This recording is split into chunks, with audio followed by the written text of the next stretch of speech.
వార్తలు వాస్తవాలు ఇవాల్టి వార్తలు వాస్తవాల్లో మనతో ఉన్నారు బీఆర్ఎస్ పార్టీ ముఖ్య నాయకులు మన్నే కృషాంక్ గారు, రాజకీయ విశ్లేషకులు ప్రొఫెసర్ సంగాని మల్లేశ్వర్ గారు. నమస్తే అండి, వెల్కమ్ టు వార్తలు వాస్తవాలు.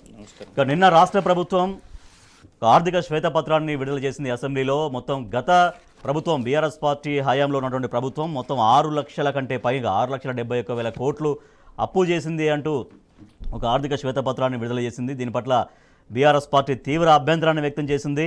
మేము అప్పులు కాదు సృష్టించింది ఆస్తులు అంటూ కూడా సవివరాలతో కూడా ఒక సమాధానం చెప్పారు మాజీ మంత్రి హరీష్ రావు గారు. దాంతోపాటుగా ప్రభుత్వం శ్వేతపత్రం విడుదల చేయడం కంటే ముందే బీఆర్ఎస్ గవర్నమెంట్ హయాంలో జరిగినటువంటి ఆస్తుల పెంపకం ఎట్లా జరిగింది అనేది ఒక సవివరంగా ఒక డాక్యుమెంట్ను కూడా రిలీజ్ చేశారు బీఆర్ఎస్ పార్టీ నుంచి.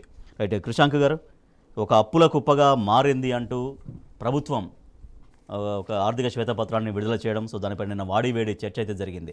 కేవలం 6 గ్యారెంటీలను ఎగ్గొట్టేందుకోసం మాత్రమే ఒక ఎగవేత పత్రంగానే మేము చూస్తున్నామంటూ బీఆర్ఎస్ పార్టీ చాలా తీవ్రంగా మండిపడుతుంది. సో ఎందుకు దాన్ని ఎగవేత పత్రంగా చూస్తున్నారు మీరు? అంటే నంబర్ 1, అసలు ఫస్ట్ ఆఫ్ ఆల్ దీన్ని మీరు గమనిస్తే నిన్న అసెంబ్లీలో రిలీజ్ చేసినప్పుడు లెజిస్లేటివ్ అఫైర్స్ మినిస్టర్ గారు శ్రీధర్ బాబు గారు ఏమని చెప్పినారు, దీన్ని ప్రోగ్రెస్ రిపోర్ట్ అని చెప్పడం జరిగింది. ఇది ప్రోగ్రెస్ రిపోర్ట్ మాత్రమే అని చెప్పారు. అయితే ప్రోగ్రెస్ రిపోర్ట్ అన్నప్పుడు ఈ మొత్తం వాళ్ళు రిలీజ్ చేసిన ఈ వైట్ పేపర్లో ఎక్కడన్నా కూడా ఒక్కటన్నా ప్రోగ్రెస్ గురించి ఉందా? ఈ 10 సంవత్సరాల ప్రోగ్రెస్ గురించి ఎందుకు లేదు మీరు రిలీజ్ చేసిన ప్రోగ్రెస్ రిపోర్ట్లో అనేది నంబర్ 1 కీలకమైన ప్రశ్న. అంటే దీంతోని కేవలం మీరు చెడు ప్రొజెక్ట్ చేయాలనే ప్రయత్నం చేస్తున్నారు. కేవలం ఏదో అప్పులు అప్పులు అప్పులు అనేదే మీరు ప్రచారం చేయాలనే ప్రయత్నం చేస్తున్నారు. 10 సంవత్సరాలు తెలంగాణ రాష్ట్రంలో ఏం కాలేదు అనే ఒక చిత్రీకరణ ప్రయత్నం చేస్తున్నారు అని చాలా స్పష్టంగా అర్థమవుతున్నది. పోనీ ఇందులోనైనా వాస్తవాలు ఉన్నాయంటే పూర్తిగా అబద్ధాలు, పూర్తిగా దుష్ప్రచారం. ఎందుకు అనంటే ఇది వాళ్ళు రిలీజ్ చేసిన పుస్తకం.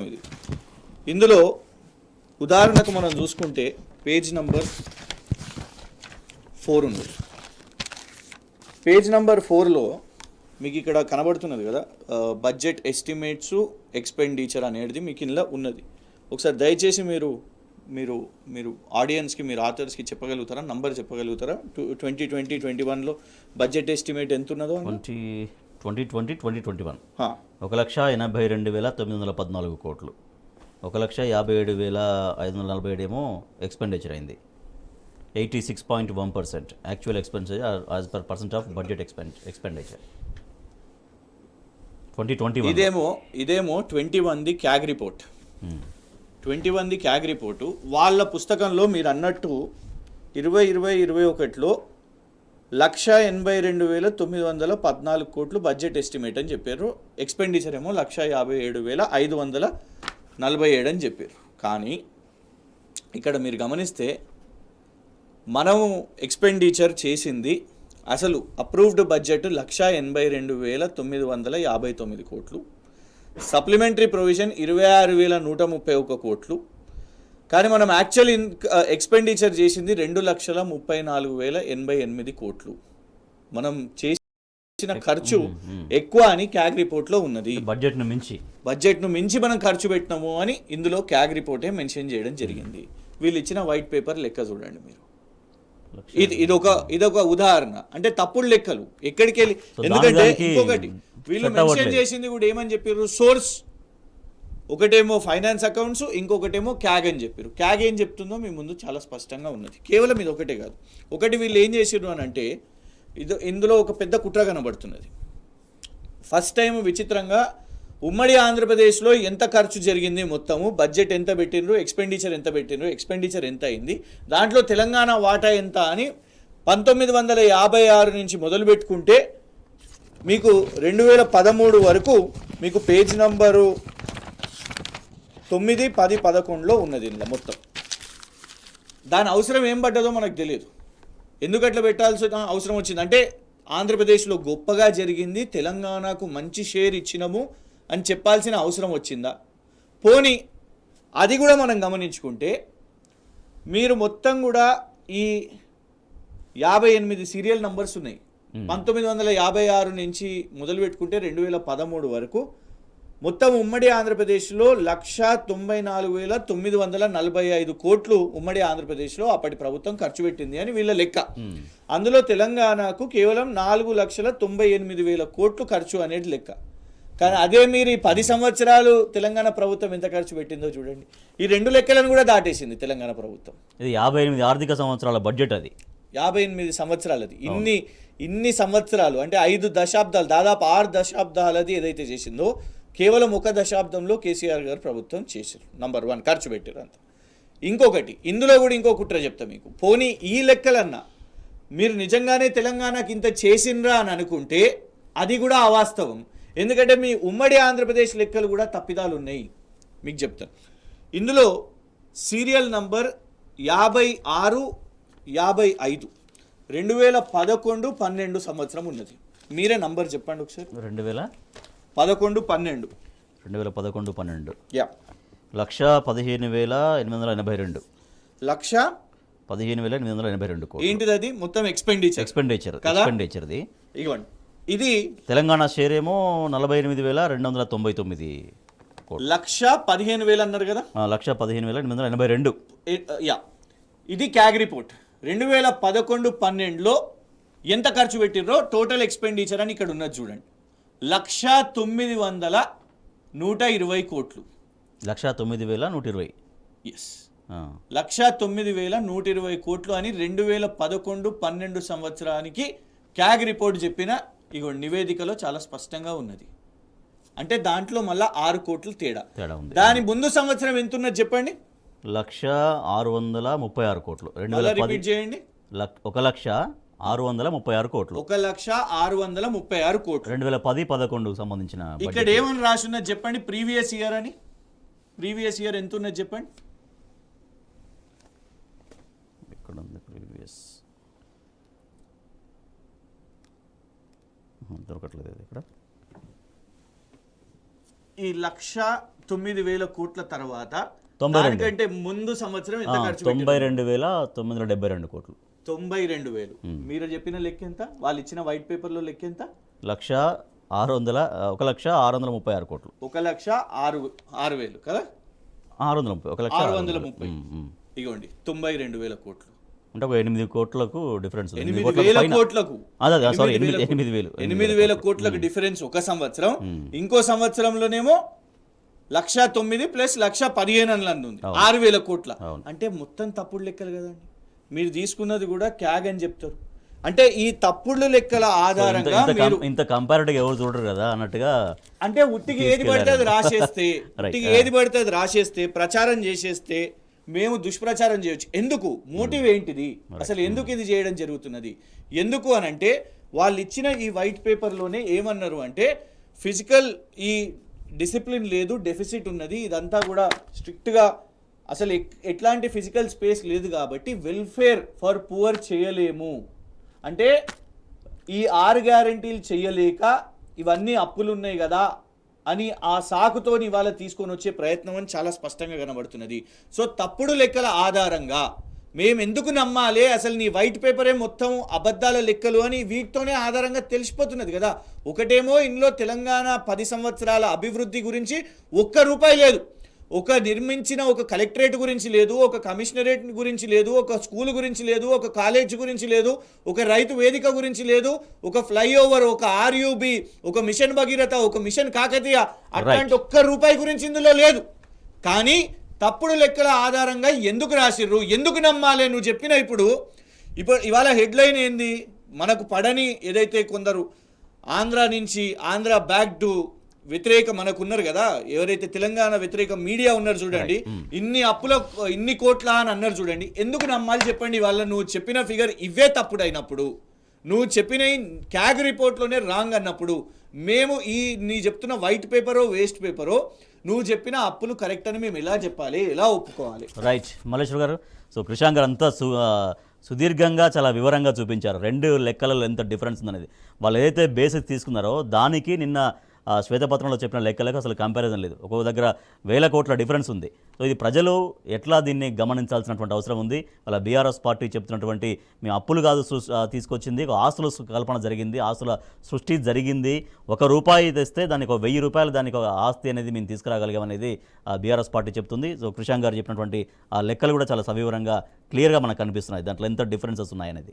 ఇప్పుడు శ్వేతపత్రము విడుదల చేసే దాంట్లో కొంత అంటే దాంట్లో క్లారిటీ లేదనేది క్లియర్గా అవపడతా ఉన్నది. ఎందుకంటే మనకు శ్వేతపత్రానికంటే ముందు ఎన్నికల ముందే తెలంగాణ ప్రభుత్వం అప్పులు చేసిందనే దాని మీదనే కదా వాళ్ళ ప్రచారాస్త్రంగా వాడుకొని ఎన్నికల్లో గెలిచింది. మరి దాని తర్వాత మళ్ళీ శ్వేతపత్రం ఎందుకు విడుదల చేసిరు అనే దానికి రకరకాల కారణాలు ఏంటంటే ఈ 6 గ్యారంటీలను అమలు మీద ఒత్తిడి ప్రజల నుంచి ఒత్తిడి రావద్దు అనే అంశం ఒకటైతే, రెండోది అంటే శ్వేతపత్రంలో మనకు క్లియర్గా ఏమపడుతున్నాయంటే ఇప్పుడు అప్పులు చూపెడతా ఉన్నారు. అప్పులు చూపెట్టి అప్పులు దాదాపుగా 6,71,000 అప్పులు చూపెట్టారు. మరి ఆస్తులు కూడగట్టిన ఆస్తులను కూడా చెప్తే చాలా అందరూ కూడా హర్షిస్తారు. ఎందుకంటే వీళ్ళకు ఒక సమగ్రమైనటువంటి విశ్లేషణ చేసిర్రు. ఈ శ్వేతపత్రంలో ప్రజలకు చెప్పాల్సింది చెప్పారు, మేము అనేది బాగుండేది. కానీ ఆస్తుల అంశం ఎక్కడ కూడా చూపెట్టకుండా కేవలం అప్పులను మాత్రమే చూపెట్టడం అనేది కొంత రాజకీయంగా లబ్ధి పొందాలనే ఆలోచన అక్కడ అవపడతా ఉన్నది. తర్వాత మేజర్గా మనకు శ్వేతపత్రంలో చాలా అంశాలను కూడా మనం చూసినాం. ఎందుకంటే 2014లో 72,000 కోట్లే ఉండే, ఇప్పుడు 6,71,000 అంటే 6,71,000 కోట్లలో కూడా 5 కార్పొరేషన్ల నుంచి తీసుకున్నటువంటి అప్పులను కూడా, కార్పొరేషన్ నుంచి తీసుకునే అప్పులను కూడా దీంట్లో జమ చేసినటువంటి సందర్భం అక్కడ అవపడ్డది. అయితే కార్పొరేషన్లో ఎందుకు తీసుకుంటాము, అది అనామతులో అంటే ప్రభుత్వము గ్యారంటీగా అంటే కార్పొరేషన్లో అవసర నిమిత్తము అంటే మళ్ళీ రీపేమెంట్ కొరకు అవసర నిమిత్తం కొరకు ప్రభుత్వం గ్యారంటీగా మేము ఆ కార్పొరేషన్కు ఒప్పందం ఈ గ్యారంటీ ఇస్తే ఆ లోన్ ఇచ్చేటువంటి పరిస్థితి 95,000 కోట్లు ఉన్నది. తర్వాత ఇంకొక కార్పొరేషన్ నుంచి 59,000 కోట్లని ఇప్పుడు ఇక్కడ శ్వేతపత్రంలో అది కూడా చెప్పారు. మరి చెప్పినప్పుడు ఈ కార్పొరేషన్ కూడా ఇంక్లూడ్ చేయడం వల్ల ఏంటంటే అది 6,71,000 కోట్లు అక్కడ అవపడతా ఉన్నాయి. కానీ అది మనము సమగ్రంగా కనుక చూసి విశ్లేషణ చేస్తే నీకు ఆస్తులను కనుక బేరీజ్ వేసుకుంటూ ఉంటే ఇక్కడ మనకు అది ఈ శ్వేతపత్రంలో అప్పులు అనేటివి చాలా శూన్యంగా అవపడే అవకాశం ఉంది. సో అందుకే నిన్న అంటే గవర్నమెంట్ ఈ లెక్కలు ఎట్లా ఆస్తుల కల్పన ఎట్లా జరిగింది అనేది చెప్పదు కాబట్టి అయితే శ్వేతపత్రం రిలీజ్ కంటే ముందే బీఆర్ఎస్ పార్టీకి ఒక డాక్యుమెంట్ రిలీజ్ చేశారు, ఆస్తులు ఎట్లా జరిగింది, ఎట్లా పెంపకం జరిగింది అనేది. చిత్రం ఏంటంటే శ్వేతపత్రం విడుదల కంటే ముందే బీఆర్ఎస్ కూడా ఒక 51 పేజీలతోటి నీకు డాక్యుమెంట్ రిలీజ్ చేసినటువంటి సందర్భం కూడా ఉన్నది. అంటే వీళ్ళు అంటే కాంగ్రెస్ అసెంబ్లీలో మన బీఆర్ఎస్ ప్రభుత్వాన్ని బదనాం చేస్తుంది అనేది ముందే పసిగట్టి వారికి జవాబుదారీతనంగా ఒక రకంగా చెప్పాలంటే 51 పేజీ డాక్యుమెంట్ రిలీజ్ చేయడం అనేది అంటే ఒక జవాబుదారీతనం అది. ఎందుకంటే మేము అప్పులే కాదు ఆస్తులు కూడా చూపెట్టినాము, అప్పులే కాదు అభివృద్ధి కూడా చేసినాము అనేది ఆ డాక్యుమెంట్లో చూపెట్టిండు. కాకపోతే ఏంటంటే ఇప్పుడు ఈ కాంగ్రెస్ ప్రభుత్వం కూడా అక్కడ అప్పులతో పాటు ఆస్తులు కూడా చూపెట్టి కొంత దాంట్లో అవకతవకలు ఏమైనా జరిగితే దాని మీద కొంత నీకు నివేదిక లాంటిది సబ్మిట్ చేయాల్సినటువంటి అవసరం ఉండే. కానీ అది కాకుండా ఇప్పుడు నేను అనేది ఇప్పుడు ఎవరు ఎంత అభివృద్ధి చేసినా ఎన్ని అప్పులు చేసినా ఒకవేళ అక్రమాలు జరిగితే ఏ పార్టీ కూడా వద్దని, ఎందుకంటే అది విచారణ జరుపుకోమని నిన్న హరీష్ రావు గారు కూడా ఆ సిట్టింగ్ జడ్జి తోటి విచారణ జరపండి అని చెప్పినటువంటి పరిస్థితి ఉన్నది. అది హరీష్ రావే కాదు, ఇప్పుడు ఒక సామాన్య ప్రజానీకము అందరూ కూడా అది అడిగే హక్కు ఉంది. ఎందుకంటే విచారణ ఇప్పుడు శిక్ష వద్దని ఎవరు చెప్తారు? మీకు ఒకవేళ అవకతవకలు జరిగినట్టు ఉంటే, అక్రమాలు జరిగినట్టు అవపడితే ఖచ్చితంగా అది కాంగ్రెస్ ప్రభుత్వము ఇప్పుడు అధికారంలో ఉన్నటువంటి ప్రభుత్వం చర్యలు తీసుకోవడానికి ఇక్కడ వెనకాడేది ఉండదు. దాన్ని వద్దు అని చెప్పడానికి కూడా ఎవరికి అర్హత కూడా ఉండదు అనేది ఆయన క్లియర్గా అవపడుతుంది. కానీ కావాల్సుకొని దీన్ని శ్వేతపత్రం పేరు మీద ఇప్పుడు దాన్ని ఎందుకంటే ఇక్కడ జరిగిందంతా ఏంటంటే అసలు కేటీఆర్ గారు కానీ హరీష్ రావు గారు కానీ ఒక 100 రోజుల సమయం చూసిన తర్వాత అడిగితే ఇవన్నీ ఏ పత్రం రాకపోవు. ముందే ఏమైందని అడిగేసరికి ఏంటంటే ఇదేదో మనకు ప్రజలలో మనల్ని దోషులుగా నిలబెట్టే ప్రమాదం ఉందని ముందే కొంత అడ్వాన్స్ అయినట్టు అక్కడ అవపడతా ఉన్నది. అంటే వాళ్ళు చెప్పిన డెడ్ లైన్ డేట్స్ ఉన్నాయి కదా, వాటి గురించి మాత్రమే బీఆర్ఎస్ పార్టీ అడిగింది. డిసెంబర్ 9కి మేము రైట్, చేస్తామని చెప్పిండ్రు, కానీ అది ఆచరణ ఇప్పుడు ఒక 2 నీకు స్కీమ్లో అమలు చేసినామని చెప్తున్నారు. ఆ 2 స్కీములు కూడా ఏంటంటే ఫుల్ ప్లేడ్జ్ ఏం కావు. అది కాకపోతే ఏంటంటే సమయం ఇచ్చి అడిగితే బాగుండేది అనేది కొంత ఆలోచన ఉంది. కాకపోతే ఆ అడిగినందుకే ఇక కొంత అలజడి, అంటే దాన్ని ఎట్లా డిఫెండ్ చేసుకోవాలనే ప్రయత్నంలోనే ఇది నా శ్వేతపత్రం రిలీజ్ చేశారనే భావము అందరిలో కొంత వచ్చింది. రైట్. కృషాంక్ గారు, కాంగ్రెస్ పార్టీకి పూర్తి సౌలభ్యంగా ఉండే విధంగానే శ్వేతపత్రం తయారీ జరిగింది. ఒక సస్పెండ్ అయినటువంటి ఐఏఎస్ అధికారితోటి శ్వేతపత్రం తయారు చేయడంలో మీ ఉద్దేశం ఏంటి అని నిన్న మంత్రి హరీష్ రావు గారు, కోర్స్ మాజీ మంత్రి హరీష్ రావు గారు, అలాగే వస్తున్నాయి ఇంకా హరీష్ రావు గారు ప్రశ్నించారు అసెంబ్లీలో. అసెంబ్లీలో ముఖ్యమంత్రి గారు అన్నారు, తర్వాత భట్టి గారు కూడా అంటున్నారు. రాజకీయ ఉద్దేశం ఉందని చాలా స్పష్టంగా కనబడుతున్నది. ఇంకా దారుణం ఏంటంటే తెలంగాణ రాష్ట్ర ప్రజలందరూ గమనించాలి ఏంటంటే ఈ మొత్తం దాంట్లో ఎక్కడ కూడా కేంద్రము తెలంగాణ రాష్ట్రానికి ఇవ్వాల్సిన బకాయిలు తెలంగాణ రాష్ట్రానికి 2 ఆంధ్రప్రదేశ్ తెలంగాణ విభజన జరిగినప్పుడు తెలంగాణకి ఇంకా రాష్ట్రానికి రావాల్సిన ఏంటిదో దాని గురించి ఒక్క పైసా ఇందులో లేదు. కేంద్రం నుంచి రావాల్సిన బకాయిలు ఏవైతున్నాయో దాని గురించి ₹1 లేదు. ఆఖరికి ఇంకా విచిత్రం ఏంటంటే కేంద్రం అప్పుల గురించి ఒక్క మాట, కేంద్రం ఖర్చుల గురించి పెట్టిండ్రు. కేంద్రం బడ్జెట్ ఎంత రిలీజ్ చేస్తుంది, కేంద్రం గొప్పగా బీజేపీలో ఉన్న కేంద్రం గురించి ఈ కాంగ్రెస్ ప్రభుత్వం గొప్పగా ఇంత బడ్జెట్ పెడుతుంది, ఇంత ఖర్చు పెడుతుంది అని చెప్పినప్పుడు మరి 150 లక్షల కోట్ల కేంద్రం అప్పు గురించి ఇందులో ఎందుకు మెన్షన్ చేయలేదు చెప్పండి. ఇక్కడ కేవలం ఏంటంటే కేసీఆర్ గారి ప్రభుత్వం గురించి, గత ప్రభుత్వం గురించి దుష్ప్రచారం చేయాలి. చరిత్రలో ఏమీ లేకుండా అసలు రానున్న రోజుల్లో కేసీఆర్ గారిని విస్మరించాలి, కేసీఆర్ గారు చేసిన పనిని ఎలా పక్కన పెట్టేయాలని కేవలం ఇదే కాదు, మీకు డే 1 గవర్నర్ గారి అడ్రస్లో కూడా అదే ఉన్నది. ఒక ప్రాజెక్టు నిర్మాణం గురించి లేదు, ఒక రోడ్ల నిర్మాణం గురించి లేదు, అసలు ఏం కార్యక్రమం 10 సంవత్సరాల. అందుకే కదా దాన్ని ఏమని అంటున్నారు, అసలు మొత్తం దుర్మార్గం జరిగింది అనే విధంగా ప్రచారం చేస్తున్నారు. తెలంగాణ ప్రజలు ఇవన్నీ గమనించారు. ప్రజలు అంత లోతుగా ఆలోచించారు కాబట్టి ఒక 7 లక్షలు, దాదాపు 6 లక్షలకు పైన 6,71,000 కోట్లు జరిగింది, అప్పు జరిగిందని జనాలలో ఒక చర్చ తీసుకురావడానికి ప్రజలతో కట్టిస్తారు అనేసి అంటున్నారు. ఎక్కడ కట్టించిందండి? ఉచిత నీళ్లు ఎవరిచ్చారు? కేసీఆర్ గారు కాదా? ఉచిత నీళ్లు తెచ్చింది కేసీఆర్ గారే. మనము పెట్రోల్ డీజిల్ ధరలు పెంచుకున్నామా? మనం కరెంటు ధరలు పెంచుకున్నామా? మనం 24 గంటల కరెంటు, ఉచిత కరెంటు ఏదైతే రైతులకు ఇస్తున్నామో దాన్ని తీసేసినామా? వాళ్ళకు లొంగినామా? మోటార్లకు మీటర్లు పెట్టండి అంటే లొంగినామా? ఎక్కడ ఏం భారం పెట్టారు చెప్పండి? ప్రజల మీద ఏం భారం పెట్టారు చెప్పండి? కేసీఆర్ గారు పెట్టలేదు కదా.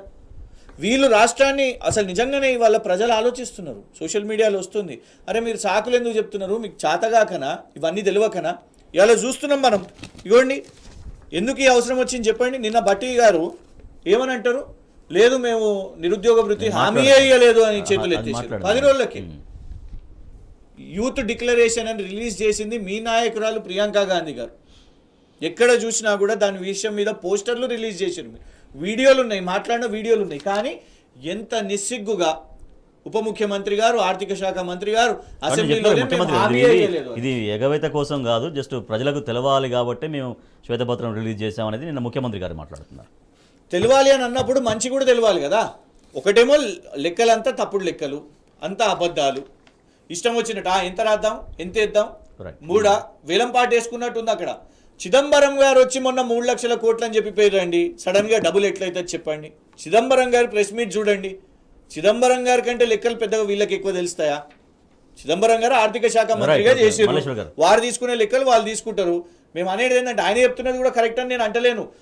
చిదంబరం గారు ఒకటి చెప్పి, రేవంత్ రెడ్డి గారు ఇంకొకటి చెప్పి, బట్టి విక్రమార్క గారు ఇంకొకటి చెప్పి, అంటే ఎవరికి నచ్చినట్టు వాళ్ళు ఎంత రాద్దాం, కేసీఆర్ గారి మీద ఎంత దుష్ప్రచారం చేద్దాం, ప్రతి పర్సన్ మీద ఇంత ఉన్నది అనేది ఇవి చెప్తూ ఉంటే తెలంగాణ ప్రజలను భయాందోళన చేసి వీళ్ళ 6 గ్యారెంటీలు రేపు చేతులు ఎత్తేద్దాం, పార్లమెంట్ వరకు మీరు గమనించండి. ఇదంతా డ్రామా, అనౌన్స్మెంట్లు పార్లమెంట్ వరకు వచ్చి పార్లమెంట్ తర్వాత కూడా చేయరు. మల్లేశ్వర్ గారు, సో ఆర్థికం పైన శ్వేతపత్రం అంటూ రిలీజ్ చేశారు. దాదాపుగా 6,71,000 కోట్లకు పైగా అప్పు ఉంది అంటూ నిన్న ప్రభుత్వం, గత ప్రభుత్వం చేసింది అంటూ నిన్న ప్రభుత్వం విడుదల చేసింది. అయితే ఒక సెక్షన్ ఆఫ్ పీపుల్ మాత్రమే సరే దాంట్లో వాస్తవాలేంటి నిజాలేంటి అబద్ధాలేంటి అనేది కంపేర్ చేయగలుగుతారు. కానీ జనరల్ పబ్లిక్ నిజంగా అమ్మ 6,71,000 కోట్ల అప్పయిందా, దాదాపు 7 లక్షల. మనం సరే ఇప్పుడు కాంగ్రెస్ మేమేం చేస్తాము, మేము ప్రజలకు ఏ రకంగా చేస్తామని చెప్పడం బాగుంటుంది, కానీ ఏమి చేయలేదు అప్పులే చేసిరు అనేది చెప్పడము కంటే అప్పులు ఎందుకు చేసిరు అనేది కూడా చెప్తే ప్రజలు కొంచెం విశ్వసించే పరిస్థితి ఉండేది. ఆ పరిస్థితి లేకుండా మరి మాట్లాడడం అనేది కొంత ఇబ్బందికరమైనటువంటి. తర్వాత ఈరోజు గోదావరి జలాల కాళేశ్వరం మీద మాట్లాడు, సరే కాళేశ్వరము మేడిగడ్డ ప్రాజెక్టు అనేది అది టెక్నికల్ ప్రాబ్లము, ఏమన్నా తప్పు జరిగితే అక్రమాలు జరిగితే అవినీతి జరిగితే ప్రభుత్వం శిక్షించే అధికారం ఉంది. కానీ అది అయితే సేమ్ టైం ఇలా ఫ్లోరోసిన్ తోటి నల్గొండ జిల్లాలో లక్షల మంది ఫ్లోరోసిన్ తోటి బాధపడ్డటువంటి సందర్భం ఉండే. ఈరోజు కేసీఆర్ ప్రభుత్వము మిషన్ భగీరథ తీసుకొచ్చిన తర్వాత ఇలా ఒక్క కేసు అంటే నమోదు కానటువంటి పరిస్థితి ఈరోజు. మరి ఆ బడ్జెట్ దానికి కేటాయించిన నిధులు కూడా చూపెట్టాలి కదా, మిషన్ భగీరథ సంబంధించి మరి నీకు రైతుకు సంబంధించింది కూడా చూపెట్టాలి కదా. ఇవన్నీ ఏవి చూపెట్టకుండా అప్పులు అని చెప్పి ఏదో బదనాం చేసే ప్రోగ్రామ్ లాగానే అందరు భావిస్తూ ఉంటారు, కానీ అది కరెక్ట్ కాదు. ఎందుకంటే మున్ముందు అయినా రియలైజేషన్ అయితే అవసరం. రైట్. నిరుద్యోగ భృత అది మేమెప్పుడు అన్నామంటూ అసెంబ్లీ సాక్షిగా బట్టి విక్రమార్క మాట్లాడారు. కానీ నిరుద్యోగ యువతకు ఉద్యోగ ఉపాధి అవకాశాలు కల్పించే వరకు ప్రతి నెల 4,000 చొప్పున నిరుద్యోగ భృతి చెల్లిస్తామని స్వయంగా కాంగ్రెస్ పార్టీ ప్రకటించినటువంటి యూత్ డిక్లరేషన్లో విస్పష్టంగా ఇచ్చినటువంటి హామీ. ఇది 8వ తారీఖు 5వ నెల 2023 రోజు హైదరాబాద్లో ఇచ్చినటువంటి హామీ ఇది. బట్ అసలు మేము ఎప్పుడు దాని గురించి మాట్లాడలేదు, ఎక్కడ దాని ప్రస్తావన చేయలేదు అంటూ నిన్న బట్టి విక్రమార్క గారు మాట్లాడారు. రైట్. కృషాంక్ గారు, సో ఇందాక యాక్చువల్గా దీన్ని ప్రస్తావించారు, నిరుద్యోగ భృతికి సంబంధించి మేము ఎప్పుడు అనలేదు అంటూ వారు మాట్లాడారు. ఇగోండి, ఇది కాంగ్రెస్ పార్టీ రిలీజ్ చేసిన హైదరాబాద్ యూత్ డిక్లరేషన్. అలా పాయింట్ కనబడుతుందా మీకు హైలైట్ అయ్యి? మీరే చదవండి. నేను చదువుతాను. ప్రతి ఏడాది జూన్ 2 నాటికి అన్ని శాఖల్లోని ఖాళీలతో జాబ్ క్యాలెండర్ ప్రకటించి సెప్టెంబర్ 17 లోపు నియామకాల పూర్తి. ఒకటి తర్వాత నిరుద్యోగ యువతకు ఉద్యోగ ఉపాధి అవకాశాలు కల్పించే వరకు ప్రతి నెల 4,000 చొప్పున నిరుద్యోగ భృతి చెల్లింపు. డెఫినెట్గా ఇది ప్రభుత్వ ఉద్యోగాలకు సంబంధించిన వాళ్ళు పెట్టిన దాంట్లో ఇది మన హైదరాబాద్ యూత్ డిక్లరేషన్. ఎగ్జాక్ట్లీ. అంటే ఎంత అలవోకుగా అబద్ధాలు చెప్తున్నారో కాంగ్రెస్ పార్టీ వాళ్ళు అది స్పష్టంగా అర్థమైపోయింది. ఇంకోటి, ఇది Telangana Congress official Twitter handle. ఏమున్నదో అది కూడా మీరే చదవండి, ఏం ట్వీట్ చేసిరో కూడా చదవండి మీరే, ప్రజలకు అర్థమైపోతుంది. Hyderabad youth declaration. నిరుద్యోగ యువతకు ఉద్యోగ ఉపాధి అవకాశాలని కల్పించే వరకు ప్రతి నెల 4,000 నిరుద్యోగ భృతి చెల్లింపు. ప్రియాంక గాంధీ యువ సంఘర్షణ సభ స్వయంగా వారి సమక్షంలో ప్రియాంక గాంధీ గారు పోస్టర్ రిలీజ్ చేసి ఇది తెలంగాణ కాంగ్రెస్ అధికారికంగా అంటే ప్రచారమేమో 4,000 రూపాయల నిరుద్యోగ భృతి ఇస్తాము అని చెప్పి నిన్న అసెంబ్లీలో చాలా క్లియర్. ఎందుకంటే ఒకటి చెప్తారు, కేసీఆర్ గారు కూడా హామీ ఇచ్చారు. ఆ తర్వాత 2 సంవత్సరాల కోవిడ్ వచ్చింది, రకరకాల మనం ఎన్నో సంక్షేమ పథకాలు ఇవన్నీ కూడా తీసుకున్నాం. ఎక్కడ కూడా ఆ పథకం అయిపోయింది అని చెప్పలేదు. మేము దాన్ని ప్రయత్నం చేస్తున్నాము, ఇంకా మనకు ఎకనామిక్ ఇవి హర్డల్స్ ఉన్నాయి. కానీ వీళ్ళు చూడండి, హామీ ఇచ్చిండ్రు, ప్రచారం చేసుకున్నారు, బహిరంగ సభలలో చెప్పిండ్రు, ప్రియాంక గాంధీ గారు మాట్లాడిన వీడియోస్ అందరు పెడుతున్నారు. కానీ ఇవాళ సింపుల్గా చేతులు ఎత్తేసింది ఏంటంటే లేదు, అసలు అట్లాంటిది ఏమీ చెప్పలేదు, మేము హామీ ఇవ్వలేదు, అసలు ఆ హామీయే లేదు అని చెప్పడం తెలంగాణ ప్రజలను తెలంగాణ యువతను మోసం చేసినట్టు కాదా?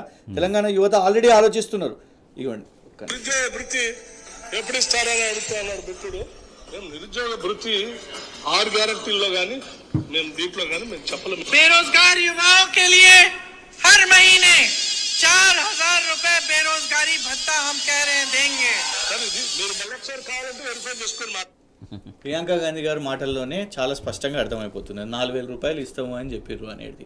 అంటే ఇచ్చిన మాట అసెంబ్లీ సాక్షిగా అసెంబ్లీలో కూడా అబద్ధాలు చెప్పగలుగుతారు అని అర్థమైపోయింది. నిన్న చెప్పినవి అన్నీ కూడా పచ్చి అబద్ధాలు. నిన్న ఇచ్చిన లెక్కలు కానివ్వండి, హామీలు కానివ్వండి, ఇవన్నీ కూడా పచ్చి అబద్ధాలని కాంగ్రెస్. అందుకే కావచ్చు మొన్న కేటీఆర్ గారు అన్నారు, నిన్న రుజువు అయిపోయింది అట్టర్ ఫ్లాప్ షో. నిన్న తెలంగాణ సమాజం అంటున్నది, నిన్న హీరోస్ ఎవరు అని అంటే ఒకటి అక్బరుద్దీన్ ఓవైసీ గారు, ఇంకోటి హరీష్ రావు గారు.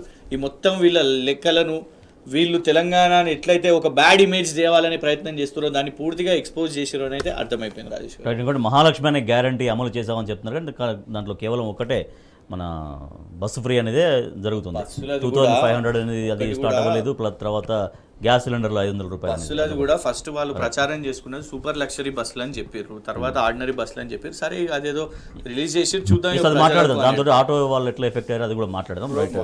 మల్లేశ్వర్ గారు, మహాలక్ష్మి కాడ 3 అంశాలు ఉన్నాయి. అక్కడ గ్యాస్ది ఒకటి ఉంది, తర్వాత బస్సుది ఒకటి ఉన్నది, నీకు ఇంకొకటి నెల ఇచ్చే 2500 2500 ఫర్ మంత్ ఇచ్చే ప్రోగ్రాము ఉంది. అయితే దాంట్లో క్లారిటీ ఏంటంటే ఈ మహాలక్ష్మి బస్సు ఫ్రీ కాడ కూడా ఎంత అన్యాయం జరుగుతుంది అంటే అది ప్రభుత్వం కూడా గుర్తించాల్సినటువంటి అవసరం ఉంది.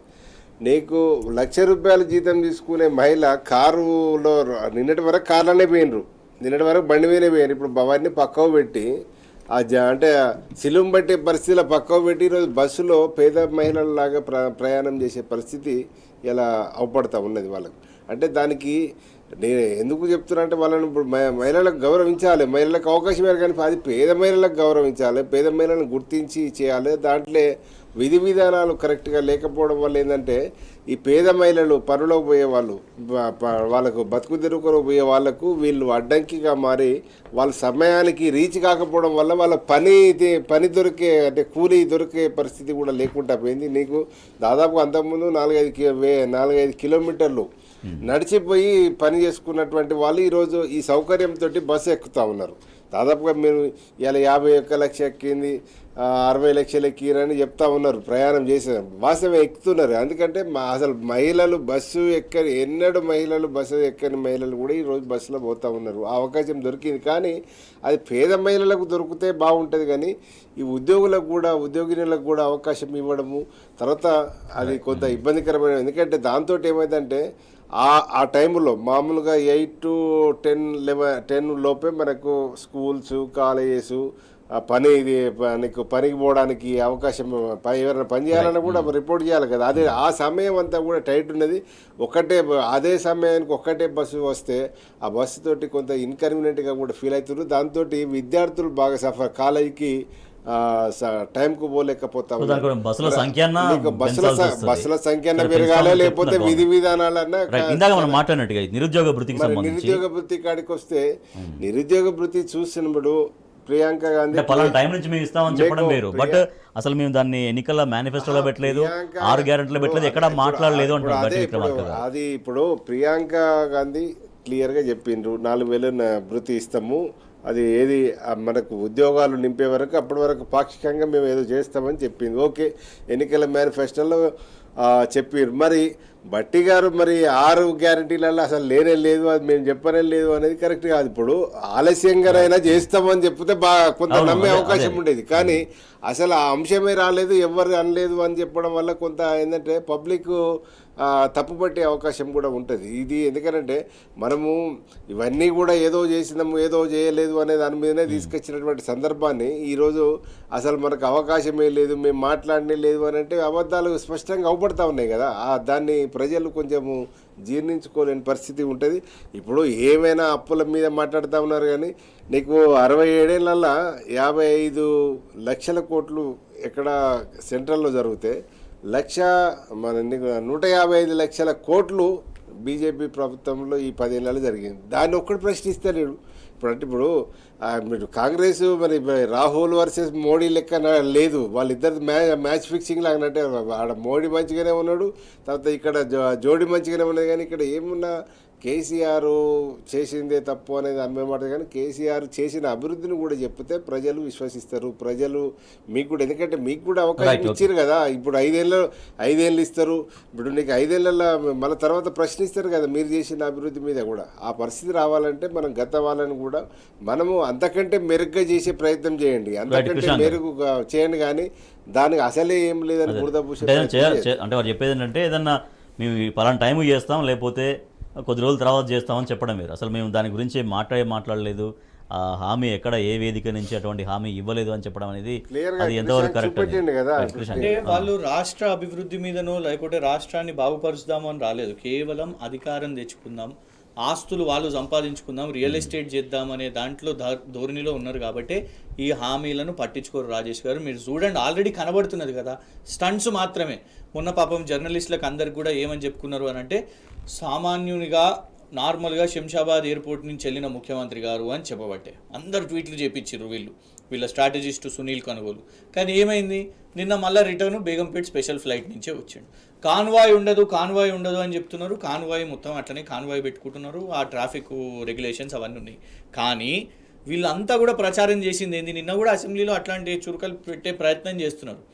5 సార్లు ఎన్నికలు ఎదుర్కొని గెలిచిన కేటీఆర్ గారు ఉద్యమకారునిగా జైలుకి వెళ్ళారు. ఎందుకంటే మన ముఖ్యమంత్రి గారు, మన పిసిసి అధ్యక్షుడు ముఖ్యమంత్రి రేవంత్ రెడ్డి గారి మీద ఒక ఉద్యమ కేసు లేదు, ఒకసారి ఆయన లాఠీ దెబ్బ తిన్నోడు కాదు, ఒక జైలుకు పోయినోడు కాదు. కానీ కేటీఆర్ గారి మీద కేసులు ఉండే, జైలుకు కూడా పోయిండు, ఉద్యమాలు చేసిండు, 5 సార్లు ఎన్నికలు గెలిచిండు. హరీష్ రావు గారు కూడా రికార్డు స్థాయిలో ఎన్నికలు గెలిచారు. కవిత గారు కూడా ఎంపీ ఎలక్షన్స్ ఒకసారి గెలిచిండ్రు, పార్లమెంట్ సభ్యులుగా అయినరు, ఉద్యమం చేసిర్రు, ఎమ్మెల్సీగా మొన్న ఎలక్షన్స్ ఎదుర్కొన్నారు, గెలిచారు. కానీ వీళ్ళని కుటుంబ పాలన అని అంటారు. ఇవాళ ఏం కుటుంబ పాలన జరుగుతుంది తెలుసా?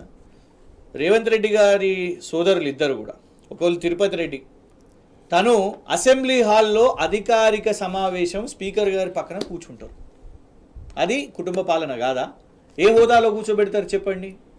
అంతేకాదు, వారి ఇంకొక సోదరుడు కొండల్ రెడ్డి, వాళ్లకు గన్మెన్లనిచ్చి, సెక్యూరిటీనిచ్చి, వారు ఎక్కడికన్నా పోతే పోలీస్ ప్యాట్రోల్తో కాన్వాయ్ ఇచ్చి, ఏ హోదాతో చేస్తున్నారు ఇదంతా? అంటే ఇది మరి కుటుంబ పాలన కాదా? అంటే చెప్పడానికి ఒకటి, అది అందుకే ఒక సామెత ఉంది, చెప్పేవి శ్రీరంగ నీతులు, చేసేటివన్నీ ఏదో పనులు అన్నట్టు. ఇవాళ మోసం చేసి అధికారాన్ని చేజిక్కించుకున్నారు.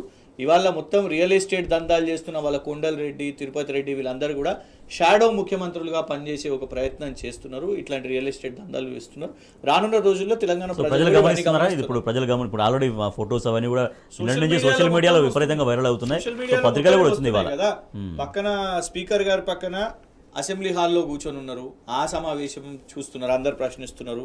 వెనుక గన్మెన్లు ఉన్నారు, ఒక సోదరుని వెనుక వాళ్ళ కాన్వాయ్లు, ఇవన్నీ కూడా చూస్తున్నారు. వాళ్ళు ఎట్లాంటి కథలు పడుతున్నారో, ఎంత ఆతృత తొందరలో ఉన్నారో, ఎలాంటి దండాలు చేస్తున్నారో అనేది కూడా తెలుసు. మల్లేశ్వర్ గారు, సో ఈ అంశం గురించి ఇప్పుడు కుటుంబ పాలన అనే దాని మీద బాగా రచ్చరచ్చ చేసి చర్చ చేసినటువంటి సందర్భం. కానీ అయితే ఈ కుటుంబంలో అందరికీ పదవులు ఉన్నాయి. అందరూ కూడా ప్రత్యక్ష రాజకీయాల ద్వారానే పదవులు అనుభవిస్తున్నట్టు వారికి ఉన్నటువంటి సెక్యూరిటీని మనం తప్పుపట్టినాం. కానీ ఇప్పుడు మనము ఏ పదవి లేకుండా కొంత దాన్ని మనకు అధికారాన్ని దుర్వినియోగం చేసే పరిస్థితి రావద్దని అయితే మొన్న సోషల్ మీడియాలో వచ్చినాక మా దాని మీద క్లారిఫికేషన్ కూడా కొంత ఇచ్చి, ఎవరికి ఎస్కాట్ ఇవ్వద్దు, ఎవరు దాన్ని ఇవ్వద్దని రేవంత్ రెడ్డి గారు మాట్లాడినట్టు కూడా మనకు మీడియాలో రిలీజ్ చేసారు. అయితే దాన్ని ఇప్పుడు నేనేది అంటే, మనము 1 ఏళ్ళు మాత్రమే ఎదురుగా చూపెడతాం కానీ 4 ఏళ్ళు మనకే చూపెడతా ఉంటాయి. ఏది కూడా ఇప్పుడు వాళ్ళను అనడం కాదు. ఇప్పుడు కుటుంబము, సీఎం గారి కుటుంబము, సీఎం గారి ఇదన్నప్పుడు అది మినిమము ఇవన్నీ ప్రోటోకాల్ ఇవన్నీ వస్తుంటాయి. దాన్ని ఇప్పుడు మీకు ఎదుటోళ్ళకు ఉంటే ఒకటి, మనకు ఉన్నప్పుడు ఒకటి అనే పరిస్థితి రావద్దు. అది ఏ సీఎం ఉన్నా కూడా అది ఆ పద్ధతిలో నీకు భద్రత కల్పించే విషయంలో, లేకపోతే వాళ్ళకు ఉన్నటువంటి అవసరాలకు ఇవన్నీ వాడుకునే పరిస్థితి ఉంటుంది. కానీ దాన్ని తప్పుబట్టి, అంటే ఎదుటోళ్ళని తప్పుబట్టిరు కదా, ఇన్నాళ్ళు బట్టిరు కనుకనే ఈరోజు మిమ్మల్ని అనాల్సినటువంటి పరిస్థితి వస్తుంది. నేను అనేది అంటే ఒకటి అనే ముందు మనం ఇవన్నీ ఆలోచించాల్సినటువంటి అవసరం ఉంది. Thank you so much Sangani Malleshwar గారు. Thank you so much Mannaiah Krishank గారు. ఇది వాళ్ళ వార్తలు వాస్తవాలు. చూస్తూనే ఉండండి టీ న్యూస్.